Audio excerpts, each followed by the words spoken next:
It depends not on human will or exertion, but on God, who has mercy. It is Sunday, the 27th day of November, 2022. Clive Walsh here, and on this Lord's Day, encouraging you to join me as we take a look at our devotional thought for today. And I'm reading from the devotional book Truth for Life by pastor and author Alistair Begg. Today's devotional thought is entitled, Through His Mercy. And the verse today, Romans chapter 9, verse 16, which reads, It depends not on human will or exertion, but on God, who has mercy. That's Romans chapter 9, verse 16.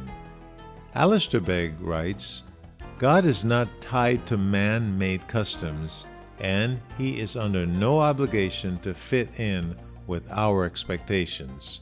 Perhaps this is nowhere better seen than in the life of Esau and Jacob.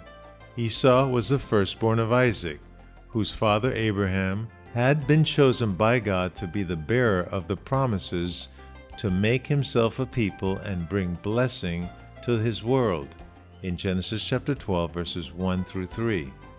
As the customary heir, Esau typically would have received Isaac's blessings and inheritance, just as Isaac had inherited these from his father Abraham. Instead, God chose Esau's brother, the younger twin, Jacob, to receive both. Not only was Jacob younger, he was also an unpleasant character whose name essentially means he cheats. It seems unbelievable that he would be chosen, yet the line of the promise was to flow through Jacob, and his descendants became Israel, the people of God. I sometimes struggle with this concept, wondering why God would select Jacob. It seems unfair.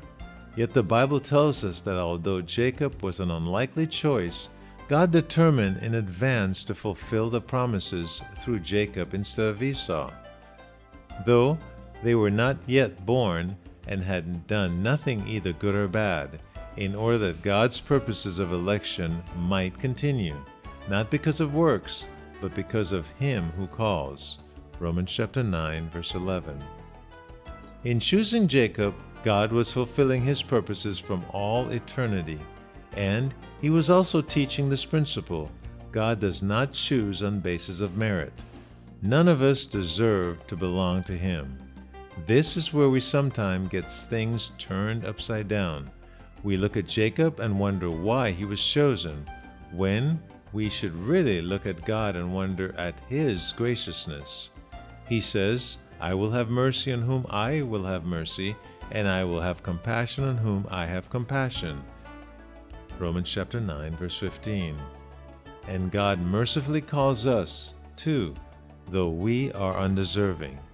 When we fully realize our predicament before we become children of God, our rebellion, which is deserving of condemnation, wrath, and death, we can begin to understand the greatness of God's love and mercy for us. We stop asking why God does not show mercy to some. We start wondering why God does show mercy to any.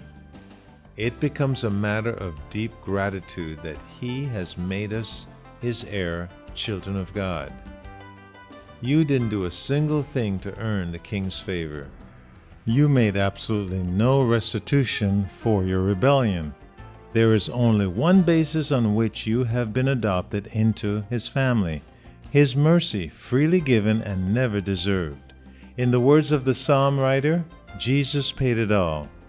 This truth will keep you humble when days are good, and hopefully when you see your sin.